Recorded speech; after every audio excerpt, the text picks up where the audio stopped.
Friends, இன்னைக்கு நம்ம செய்ய போற ரெசிபி சலவை ரசம் தான். ரொம்ப சூப்பரா இருக்கும். சூடான சாதத்தை நிறைய ரசத்தை ஊற்றி சூப்பரா இருக்கும். இது ஆட்டுக்கால் சூப் மாதிரி இருக்கும்னு சொல்றாங்க. நான்வெஜ் சாப்பிட்றவங்களுக்கு இது தெரியும். வெஜிடேரியனுக்கு இது ரொம்ப ஹெல்ப்ஃபுல்லா இருக்கும். ஒரு காரசாரமான ஒரு டிஃப்ரெண்டான ஒரு சலவை ரசத்தை வாங்க எப்படி செய்யலாம்னு பார்க்கலாம். ஃப்ரெண்ட்ஸ், இன்னைக்கு நம்ம சலவை ரசம் செய்ய போகிறோம். இந்த கிளைமேட்டுக்கு கோல்டாக இருக்கவங்களுக்கும் இரும்பல் சளி எல்லாத்துக்குமே இது ரொம்ப யூஸ்ஃபுல்லாக இருக்கும் இந்த ரசம். அதுக்கு ஒரு பேன் எடுத்துக்கலாம். 1 ஸ்பூன் தேங்காய் எண்ணெய் ஊற்றிக்கலாம்.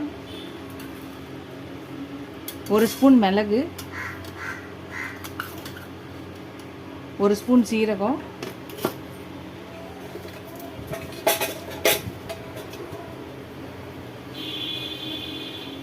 பூண்டு ஒரு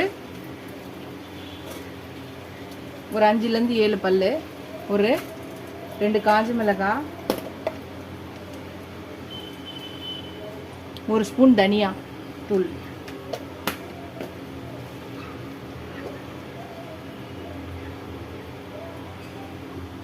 கால் ஸ்பூன் மஞ்சத்தூள்,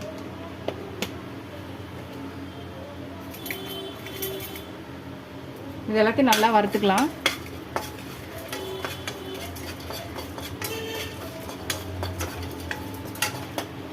இந்த வறுத்தாச்சு. இது ஒரு மிக்சி ஜாரில் போட்டு இதை நல்லா அரைச்சி எடுத்துகிட்டு வந்துடலாம். அரைச்சி எடுத்துகிட்டு வந்தாச்சு. இது ஒரு பக்கம் இருக்கட்டும். மறுபடியும் பேன் வச்சுக்கலாம். 1 ஸ்பூன் தேங்காய் எண்ணெய் ஊற்றிக்கலாம்.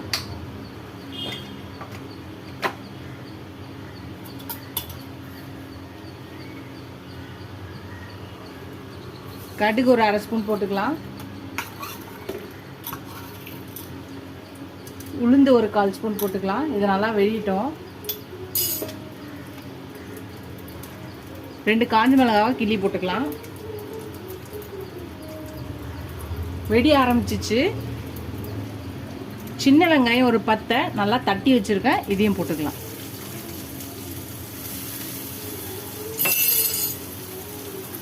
கொஞ்சம் கருவேப்பிலை போட்டுக்கலாம். இப்போ இதை வதக்கிக்கலாம். வெங்காயம் நல்லா வதங்கி வரணும். அது வரையும் நல்லா வதக்கிக்கலாம்.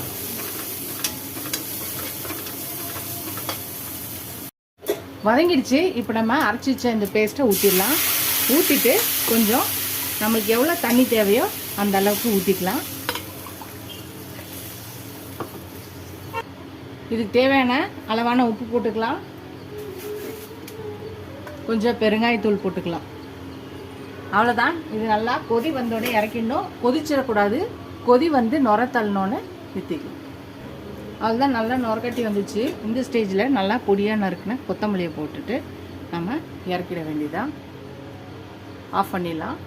இந்த சலவை ரசத்தை வச்சுட்டு சுட சுட சாதம் கொஞ்சமாக போட்டுட்டு இந்த ரசத்தை நிறைய ஊற்றணும். சூப்பு மாதிரி குடிக்கணும். இந்த மாதிரி நல்லா தலை ஊற்றிட்டு நம்ம சலவை ரசம் வச்சோம். ரசம் வந்து அதிகமாகவும் சாதம் கம்மியாகவும் சூடான சாதத்தை போட்டு ரசம் அதிகமாக ஊற்றி தளர ஊற்றி நம்ம